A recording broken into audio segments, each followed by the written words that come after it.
Hello, everyone. Welcome to Monival Mondays. Today is episode 3 of this series. My name is Charity Masila, and I'm joined by my colleague Joseph. Joseph is a Monival expert, and he'll be taking us through planning and indicators today. Welcome, Joseph. Thank you very much. Hello, everyone, from wherever you are. My name is Joseph, and as my colleague Charity said, I'm a Monival and evaluation expert, software engineer here at Sibasi. And today, on this webinar series, today we'll be discussing planning and indicators. So if you do have any questions, feel free to send them on the chat as we proceed this event. So I guess we'll just jump right in. So for today, what we'll be going through is what is a monitoring and evaluation plan? What are indicators? How do you get to use these indicators in a monitoring and evaluation plan? And under plans, I will be looking at why should we develop a plan? Who should develop it? And when should it be developed? Then finally, we look into what are indicators and how do they help in planning? How do they help in planning a monitoring and evaluation system? Okay, so what is the monitoring and evaluation plan? So basically, a plan is a document. That it's basically it's a living document that's used to make plans. Well, it's used to specify what specifically should be done in a particular program, or let's say a project. All monitoring and evaluation plans tend to look differently, but at the end of it all, when you come up with a plan, it should basically have the same structure and include the same key elements. So as much as you are monitoring different programs, including projects, at the end of the day, is to ensure that the final structure that you have for plans has the same structure and also include the same key elements. Some of these documents are created during the beginning of a program or a project, which may include, let's say, logical frameworks, also indicators, which we'll discuss later. And during the development process, we get to involve stakeholders to determine the key aspects that should go into these documents. And some of these documents will be created later as the program is going on. So what are indicators? Generally, indicators provide a sign or a signal that something exists.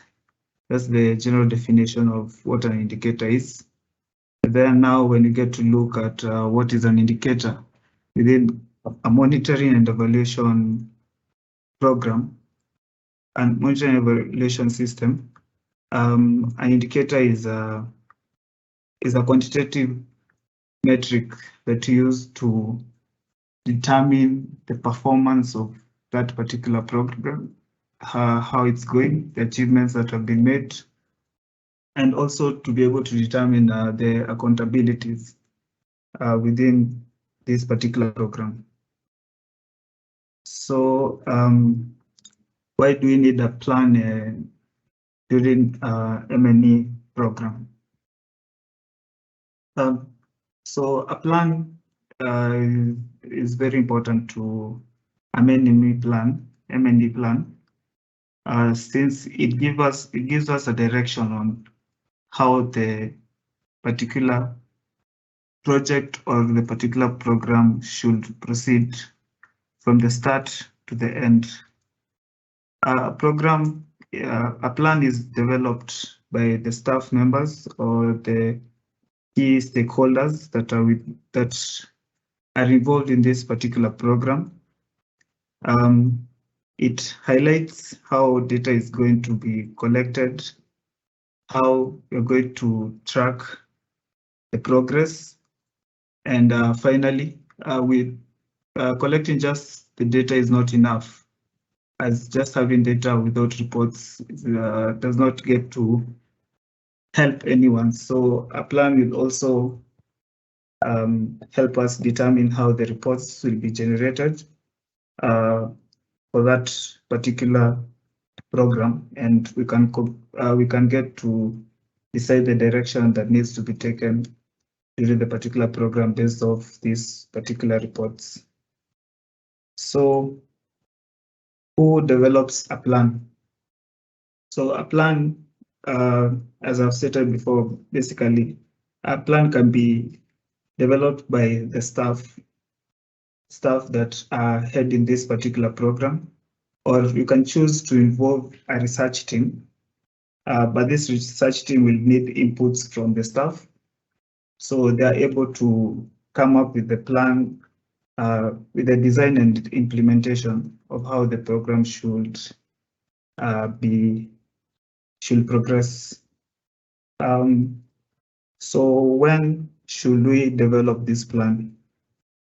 A plan should be developed basically at the beginning of the program before we commence with anything. So when you get to determine who the staff are, you get to determine the resources you need. Now then you can come up with that particular plan to ensure that the system is in place to monitor the program and evaluate the success of the particular goal that was set at the beginning of it. So how do indicators help in planning, in monitoring and evaluation planning? Indicators are a major component in the M&E system. It's a major module, but it's not the only module. And there are three aspects of planning that we need to look into, which are tracking the performance of that particular project or program. Now, these are the indicators come in. There's also tracking of pre-identified risks, risks that may affect the progress of that particular program, and also determining the effectiveness of the planned outputs and outcomes. So based off the reports that are generated from this particular program, you can get to determine if it's effective.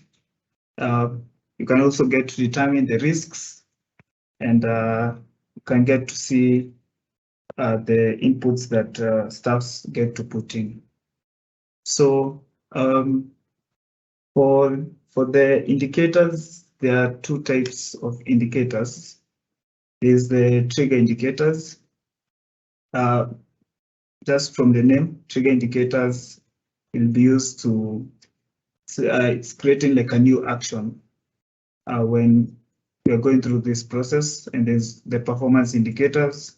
The performance indicators are indicators that we use later to determine the progress, but you can look deeper into it.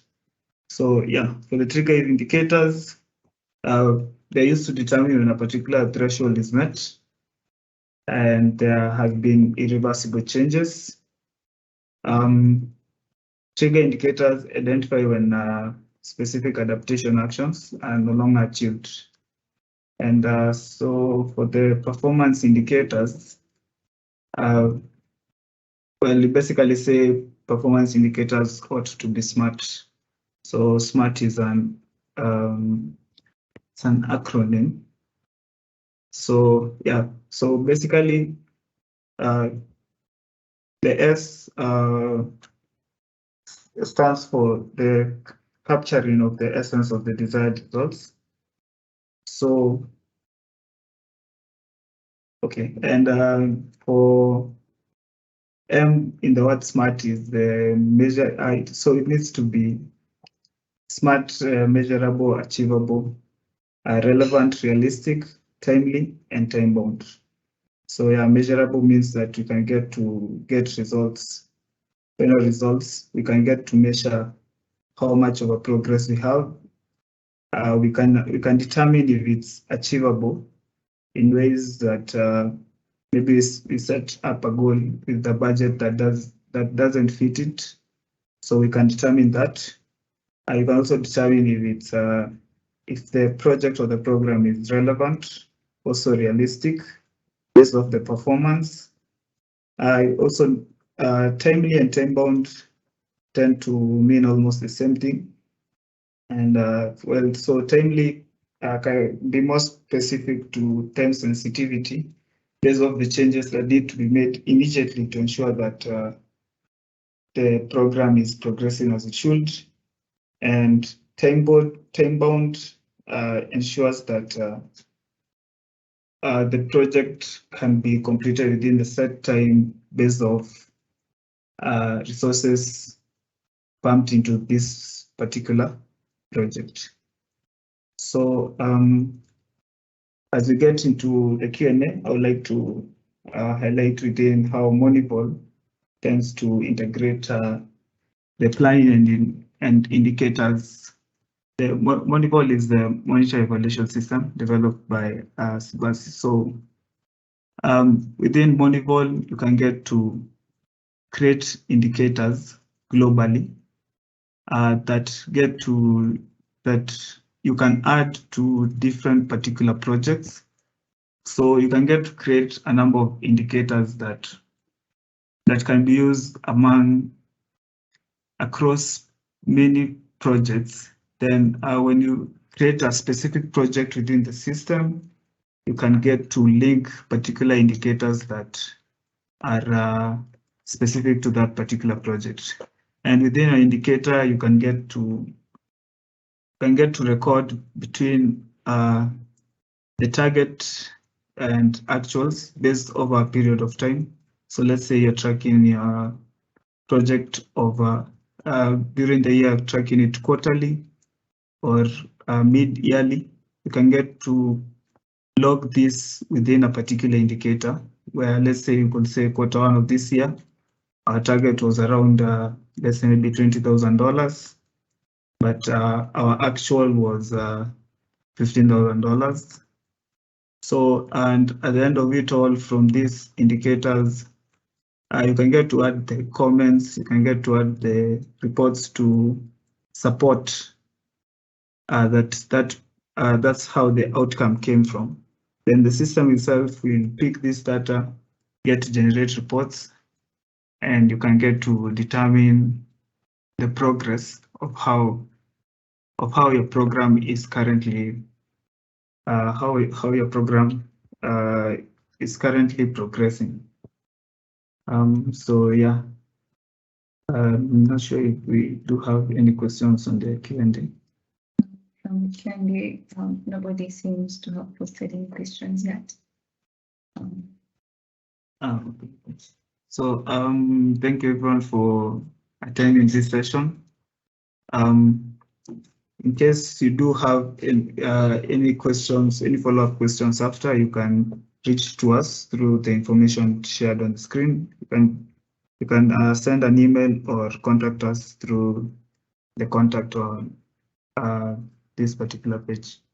So until next time, have a good time.